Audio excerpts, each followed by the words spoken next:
Good afternoon and welcome back to the YouTube channel, everyone.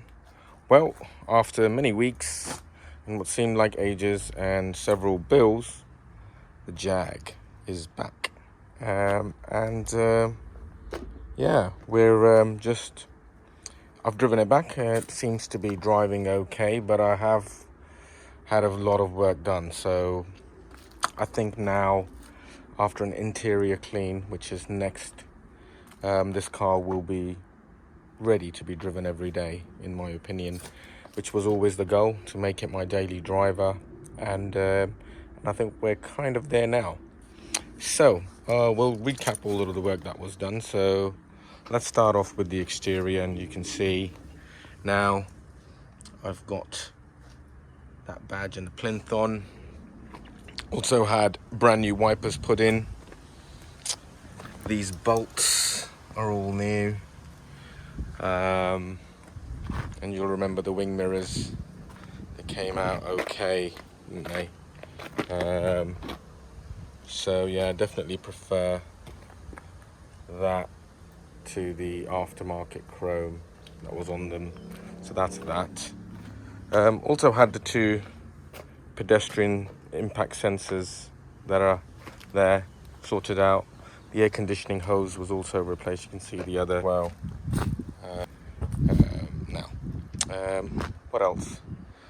The boot. So we did have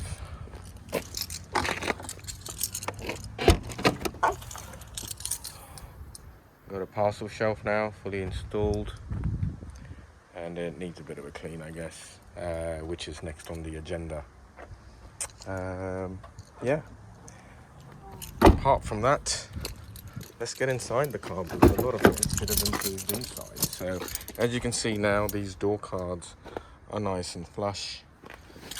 And then you can see I've got my tweeters refitted as well, and replaced. I've also, you will find, the glove compartment now works absolutely fine. And driving it, the car feels a lot more tighter and supple, obviously, because of all of the suspension work that's been done. So you can start the car up. The belts have been replaced, and the supercharger has also been replaced.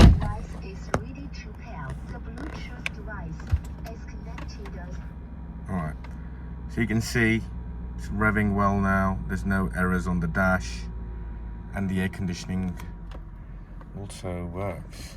So climb it. Yeah. Guessing.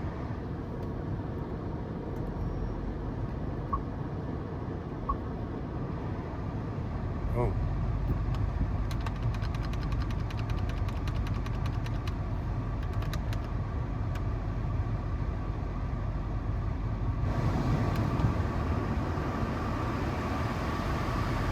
Oh yes, that's nice and cold. I like it. So that's good. And what else? We'll go through all of the bills. Yes, as you know, I had a lot of work done on the car. The bill was £6,000. I'd bought the car for £6,750, and I thought, well, what do I do? I picked up the car, and I was liking the way it was driving. It was driving perfectly, and everything that I wanted to get repaired did in the end get fixed. And a couple of things that I weren't expecting, like, for example, little small items like the bolt for the tires, the new wipers that I needed, and miscellaneous other things. So what I did was I went to the petrol station and filled it up with petrol. And I started to get a really bad petrol smell from the car. So it was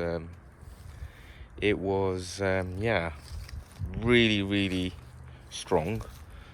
And the following morning I woke up and it was really quite bad. The smell in the car, to the point that the odor was dizzying. and I just felt nauseous driving the car. So I called Mark up and I told him this is what the car smelled really bad of fuel.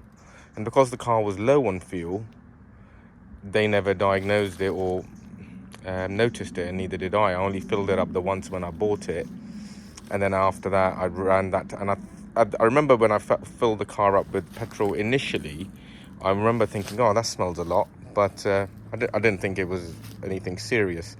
Anyway, long story short, I went back to Jaguar Chiltern. Also put new things on, like the correct size number plate with the UK thing, just in case I go on a long road trip. So new number plates on the car as well. But yeah, went back to Jaguar Chiltern, and they told me I needed a new fuel tank. Yep, a new fuel tank and a new fuel pipe, because I noticed that I would see that there was a hole, that flap wouldn't close properly, and there was leaking in the fuel tank. So in the end, I had to get a new pipe, get a new fuel cap, and get a new fuel tank, which added another £2,000 to my bill. So yep, my total bill in the end came to £8,000, and now I've got this car back, and I believe it is now a daily driver, and I want to do a good few miles on this car before I spend anything else on it. I think it's in good shape now. I believe it should give me a few thousand miles, and then I'll think about what else I want to do to it and whether or not it's urgent.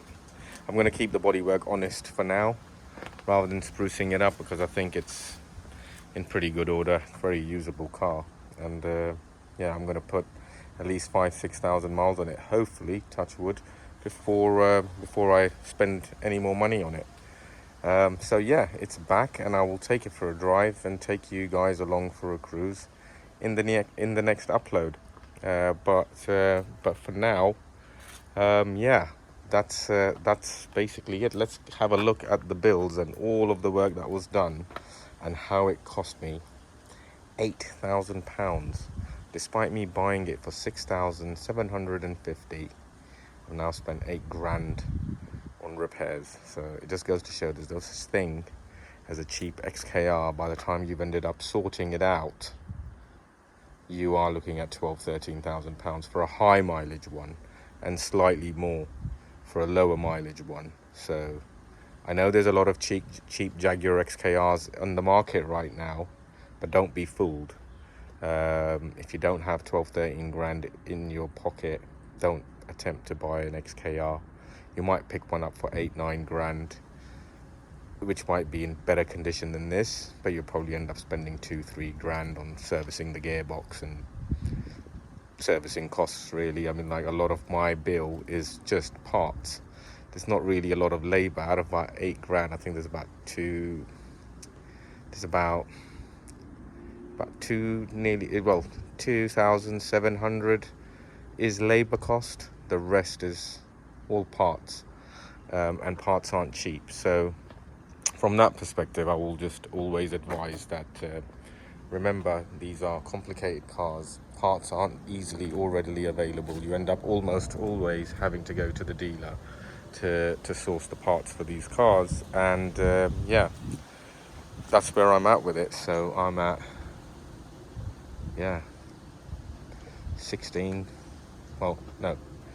6,750 plus 8 is 14,750.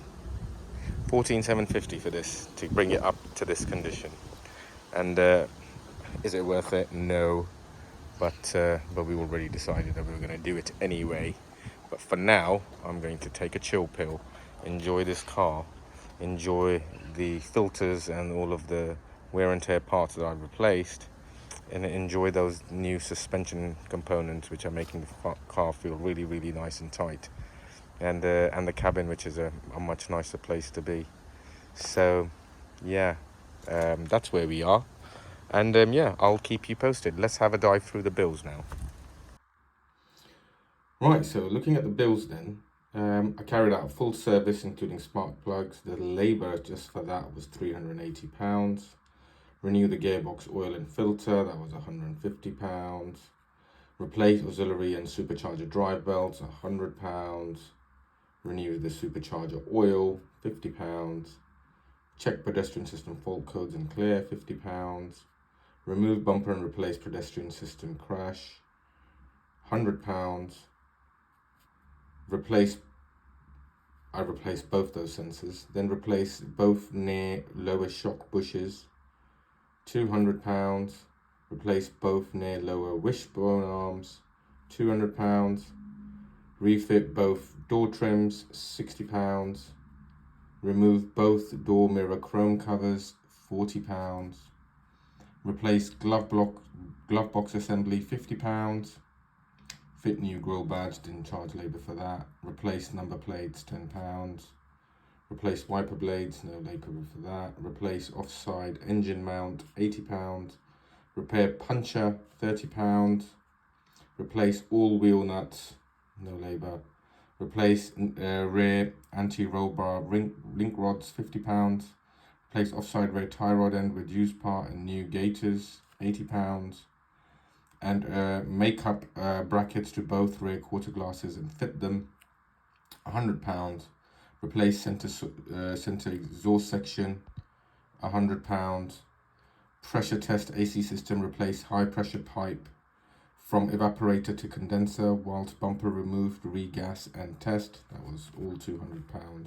Replace near side door tweeter, no labour charge. Recalibrate both front seats, no charge for that. Remove throttle body and partially strip to remove supercharger, bolt in, back off supercharger, round off hoses underneath, look new. Refit all removed parts, that was £200. Replace locking wheel nuts, no labour for that. Replace near side rear parking sensor because that started blinking, that was £100. And the labour total for that was £2,330. Right, let's get into the parts then. So the fuel filter is £20. Supercharger oil change kit, £21.50. A new glove box assembly was £150. Exhaust center section was £220. Number plates cost me £20. Near side door tweeter, £75. Rear tie rod, £40. The oil filter is £20. Screen washer fluid, £2.40. Injector cleaner, nearly £10. Pollen filter, £38. Air filter, £27. 8 spark plugs. I mean, there's 2 air filters that go in that, so that's really £54. And then spark plugs, £108. These are all original Jaguar parts, by the way. And then the grill badge plinth was £47, and the badge itself was nearly £49. The parcel shelf retainer clips, I needed 2 of those. They came up to £12. And then the key fob cover, the back of it, which comes away and then gives the, key fob missing error. So that was £9. And some more parcel shelf clips for a couple of quid. Alarm remote buttons, I got new ones, £7, just because the old ones were quite worn. Alarm remote battery, £2.50. 6-speed gearbox sump, £139. Gearbox electrical plug, £7.21. The wiper blades, I needed 2 of them, original Jaguar ones, they're the quietest, £21 each. Lower shock bush, 2 of them, both came to £67. The impact sensors I replaced both, they came to £250. The engine mount was £192. The drive belt was £48. The double ribbed belt is £71. Then the lower wishbone, £262, nearly £263. And then the lower wishbone on the other side, again £262, so that's about £515 just there. And then the anti-roll bar drop link was £60 for either side, so that's £120 for the pair. I got 16 original wheel nuts, which came to £68. And the radiator drain plug, I needed a new one, that came to £12. The air conditioning pipe is surprisingly expensive, that's £328. And the exhaust clamps, which I wanted the original ones back on the car, I needed 4 of them, they came to £59. A flanged nut for £2.60, ball joint gaiter for a tenner. Nearly a ball joint gaiter, large one, so we've got £15 for the gaiters. Rear parking sensor cost me £68 nearly, and the locking wheel nuts I got for £40 for the set. And then yes, we've got the oils and the lubricants. So you've got the synthetic oil, £48, aircon gas at £26, antifreeze at nearly a tenner, and the 6-speed auto gearbox oil at nearly £120. That gave me a grand total of £6,250 when you put in the VAT. Then I picked the car up, filled it up for fuel, noticed that there was a really bad fuel vapor in the car, making me dizzy and nauseous. I returned the car, needed a new fuel tank. Let's go through that. Right, so I had to remove the exhaust and prop shaft, drop off the diff for the access, and then replace the fuel tank and refit, and that cost me £600 in labour, and replace the fuel filler neck, which cost me £30 labour. So the labour cost was £630. And then these are the parts: the fuel pump mounting flange, which was £50. The XK, the fuel filler neck itself, the one that wouldn't shut close, it was just left open. So that was £104. And then the actual fuel tank itself, which was £912, and that's obviously all subject to VAT.